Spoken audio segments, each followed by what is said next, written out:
మీ current బిల్లులో ఈ ఒక్క పదముంటే మీ జేబుకు చిల్లుపడ్డట్టే. అసలు మనం వాడిన కరెంట్ కన్నా వాళ్ళు చేసిన అప్పులే మన నెత్తిమీద ఎందుకు పడుతున్నాయి? దీని పేరే ట్రూ అప్ ఛార్జీలు. సింపుల్గా చెప్పాలంటే ప్రభుత్వాలు చేసే తప్పులకు, డిస్కంల నష్టాలకు ఫైన్ కట్టాల్సింది సామాన్యులే. మొన్నటికి మొన్న ఏపీలో 4500 కోట్ల భారం జనం మీద పడబోతే ప్రభుత్వం ఆపేసింది. కానీ ఇదిక్కడితో ఆగుతుందా?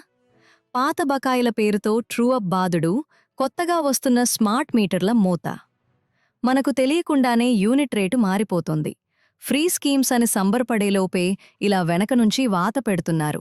ఇది పాలిటిక్స్ కాదు, పక్కా బిజినెస్.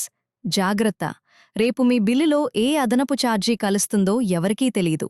ప్రశ్నించటం మానేస్తే కట్టక తప్పదు. ఈ నిజం ఎంతమందికి తెలుసు? మీ ఫ్రెండ్స్ అలర్ట్ అవడానికి ఈ వీడియోని ఇప్పుడే షేర్ చేయండి. రోజువారీ నిజాల కోసం నేత్ర మీడియాను ఫాలో అవ్వండి.